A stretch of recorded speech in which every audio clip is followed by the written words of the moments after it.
যেই ছেলে বা যেই জুলাই দোকানদার আনম আয়াস, এর আগে তারা তাদের সংগঠন ওই দোকানের ব্যানারে, জুলাই দোকানের ব্যানারে তারা আমার নামে দুইবার মামলা করেছিল, মানে অভিযোগ করেছিল।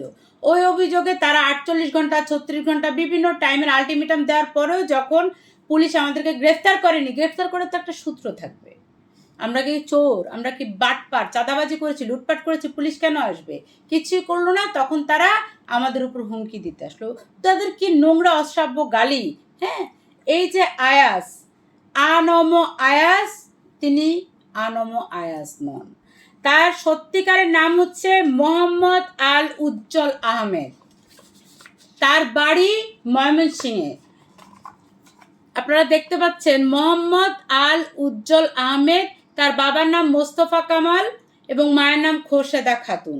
সে একটা ভুয়া জন্ম নিবন্ধন করে বয়স কমিয়ে সেখানে সে তার নাম পরিবর্তন করেছে।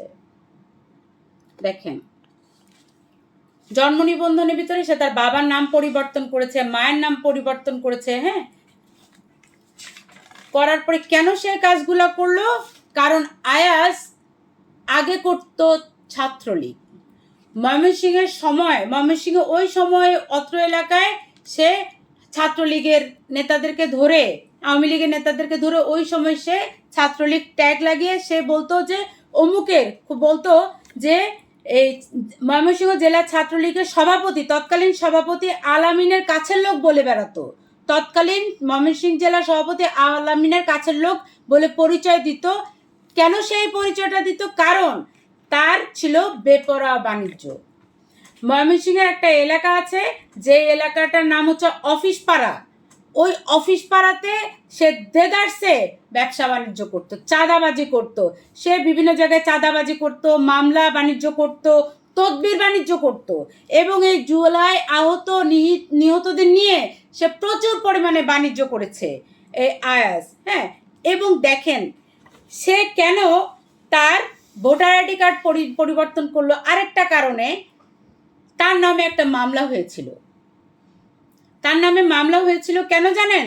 সে ডাক্তার না হয়েও ভুয়া ডাক্তার পরিচয় দিত এবং সে ওই সময় তার কোনো অভিজ্ঞতা ছাড়া, লাইসেন্স ছাড়া সে অপারেশন করেছিল, এটার অভিযোগও আছে, এবং রোগীকেও মেরে ফেলেছিল। এই কারণে তার নামে মামলা হয়েছিল।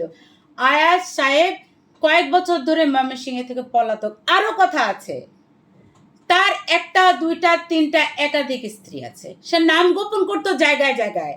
এই আনম আয়াস সাহেব জায়গায় জায়গায় নাম গোপন করে বেড়াতো এবং বিভিন্ন মহিলাদেরকে পটিয়ে সে বিয়ে করতো। তার প্রথম স্ত্রীর ঘরে যে বড় ছেলে, সে বড় ছেলের বয়স 14-15 বছর, অথচ এমন ভাব নিয়ে থাকে। কেন? সে চুলে আগে মাথায় একটা উল্টা ক্যাপ পরতো তার হেয়ার স্টাইল পরিবর্তন করার জন্য, যাতে মানুষ দেখলে না চিনে।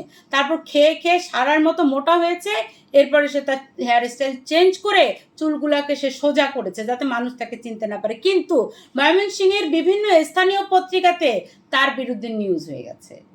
এই আয়াত ছেলেটা এবং এর সাথে যারা আছে এরা সব জুলাইকে বিক্রি করে, জুলাইয়ের চেতনাকে বিক্রি করে তারা মূলত ব্যবসা করে বেড়াচ্ছে। কালকে আমাদের অফিসে যেই ছেলেটা জুলাই আহত হিসেবে এসেছিল, এক হাত নাই কিন্তু উপরে শাল পরা, হ্যাঁ, ওই ছেলেটার ব্যাপারেও আমাদের প্রশ্ন আছে। কিভাবে তার ওই হাতটা কাটলো আমাদেরকে জানাতে হবে।